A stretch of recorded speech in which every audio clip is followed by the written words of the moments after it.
In this incredible big talk performed live from New York City, the amazing speaker Amelia Felbinger talks about what it means to call your conditions.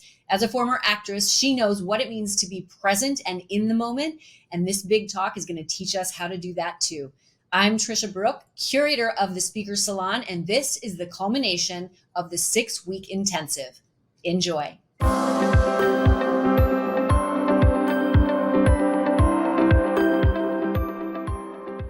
Call your conditions. Strong, here, present, ebullient, connected, nervous, grateful, excited, raw, bare, connected, happy, grateful, excited, nervous, uneaseful, dumb. What are you getting from us?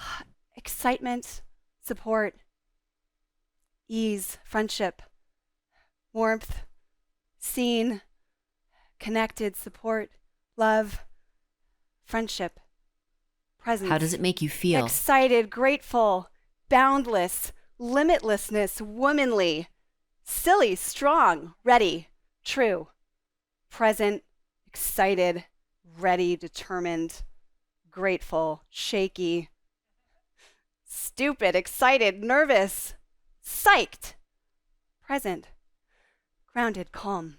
Amelia, begin. Emotion is our most powerful tool with which to experience and steer our lives. Yet for the most part, we tend to live under emotion's influence, without much of a working, conscious, and flexible relationship with it. This exercise, calling conditions, is my favorite one to use as warm-up before rehearsals and performances in the many roles I've played in theater and film. I share it with you today, not to teach you to become an actor. Only do that if you absolutely must.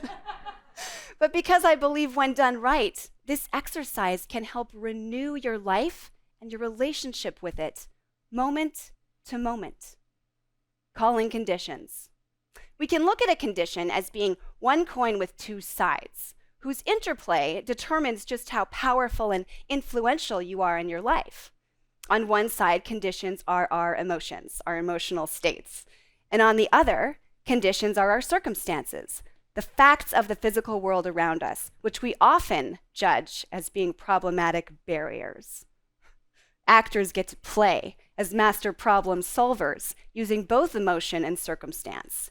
And they get to experience the difference between wielding these things consciously versus being at the mercy of them, as we often are in real life. In real life, we tend to say what we don't mean, behave differently than how we're really feeling, and we automatically reach externally to determine our state of being. We allow the noise, the judgment, and the conditional world to decide how we're feeling. But if you practice standing in your pure, your vulnerable, your simple truth, which ripens as you greet emotion after emotion as it is, you begin to land in the place where you actually exist. As you feel in to this powerful place called enough. Now, if you've lived your life how I have for most of mine, enough may be a very bad word. In my nonstop go-getter mentality, I did not trust or believe in enough. I believed in not enough and never enough.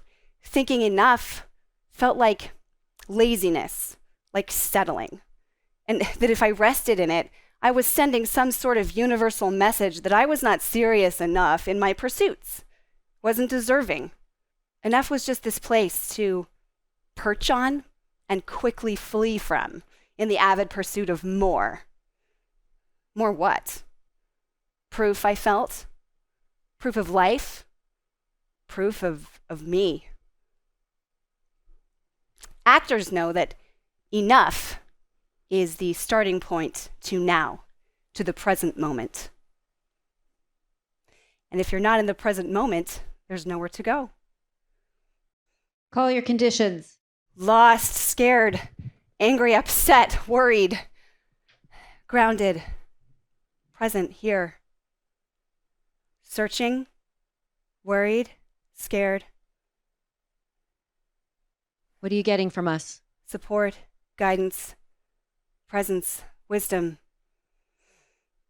Support, excitement, purity, knowledge, wisdom, friendship, delight, curiosity, knowledge, love, excitement, support. How does it make you feel? Willing, able, grounded, present, huge, growth, growing, excited, raw, bare, vulnerable, willing, scared, excited, nervous, willing, strong, able. Amelia, continue. At any time and every time, all possible emotions live inside of us. And if you choose to pick it, it will take you anywhere you want to go. It's where you can land in your limitlessness. That place of enough, sense your magnetism, where you can put your finger on the pulse of your own field of all possibilities for the next moment. Standing still to find one word to express any one thing you're feeling at a time brings beautiful challenge. You may feel, with so much coming up to be articulated, that you are failing at expressing yourself. But if you just allow that up and get the chance to be consciously connected to it, then you get to see what else is there. And if you're with others, which I encourage, just know that the amount of life mirrored and exchanged brings beautiful and connected shifts for everyone. There's no putting on, you're just standing in it as you're being it. And if you really do it, you give others permission to simply be as well. If you're furious, stand and call it, touch it. And if you actually do that, you get to find out what's under it, which may be more layers of furious for a while, then perhaps profound sadness because of why you're furious, then anger again because you're sad, and on and on through various levels of discomfort. Eventually, the moment comes when you burst through into a moment of surrender. You're relieved, amused perhaps, after you've called something that you didn't want to feel, like bursting through the atmosphere. It's simple, life compelling. My favorite part, there's no long wait for the transformation. This grounded and liberated state is, I believe, what we're so often searching for outside of ourselves and in our external circumstances. It's what attracts us to certain actors who we watch connect to feeling, build beliefs from, and entire worlds from that feel so true, and they are. We worship them for it. We freak out when we see them on the street because of how they make us feel, how clearly connected they seem to be able to be to life. These powers belong to you too.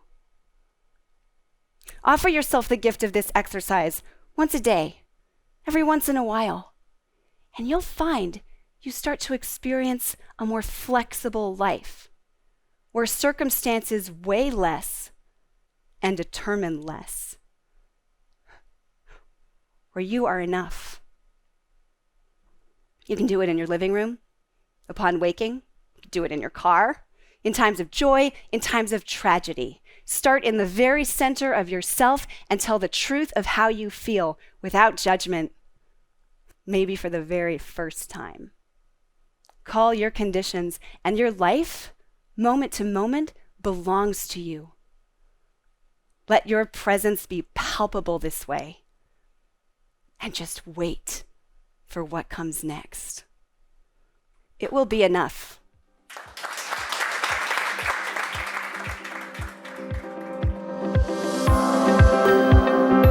I hope you enjoyed this big talk. And if you have any desire to step onto my stage in New York City, whether you live here or not, go to thespeakersalon.com and apply to join the salon.